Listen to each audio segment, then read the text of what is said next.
Kristus, contoh penurutan yang benar. Roma 6 ayat 16. Apakah kamu tidak tahu bahwa apabila kamu menyerahkan dirimu kepada seorang sebagai hamba untuk mentaatinya, kamu adalah hamba orang itu yang harus kamu taati, baik dalam dosa yang memimpin kamu kepada kematian maupun dalam ketaatan yang memimpin kamu kepada kebenaran. Adam melanggar tanpa memperhitungkan akibat ketidaktaatannya. Dengan kesanggupan melihat yang merupakan hak kita, kita dapat mengerti apa artinya tidak menurut perintah-perintah Allah. Adam menyerah kepada pencobaan, dan sebagaimana masalah dosa yang kita miliki dengan akibat-akibatnya yang terpampang jelas di hadapan kita, kita dapat melihat dari sebab akibat dan mengerti kejamnya dosa. Tetapi ketidaktaatan akan kehendak Allah sebenarnya merupakan suatu penyangkalan akan Allah, penolakan akan hukum-hukum pemerintahannya.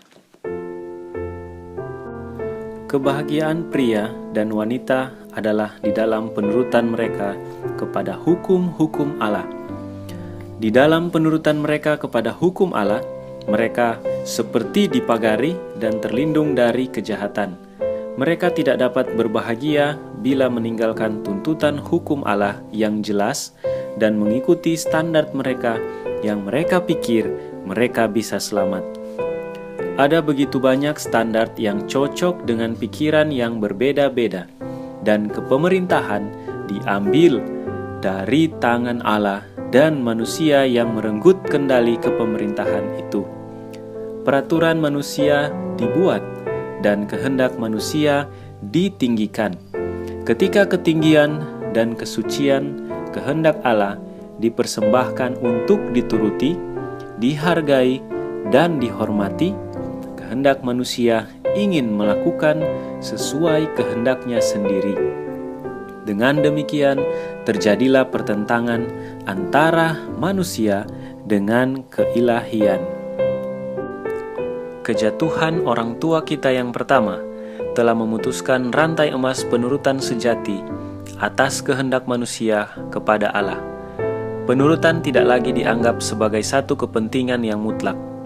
Agen-agen manusia mengikut imajinasi mereka sendiri, seperti kata Tuhan bahwa penduduk-penduduk dunia masa lampau adalah jahat, dan hal itu terjadi secara terus-menerus.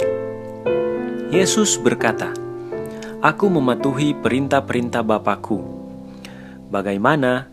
Sebagai seorang manusia, "Tuhan, aku datang melakukan kehendak-Mu, ya Allah."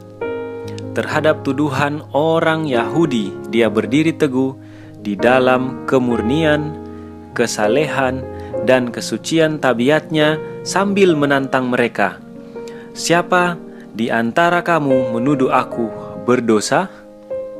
Anak tunggal Allah yang maha kuasa oleh kata-kata dan perbuatan praktisnya telah meninggalkan kepada kita satu contoh sederhana yang dapat kita turuti. Oleh firman-Nya, Dia telah mendidik kita untuk menurut Allah, dan oleh perbuatannya, Dia telah menunjukkan kepada kita bagaimana kita dapat menurut Allah.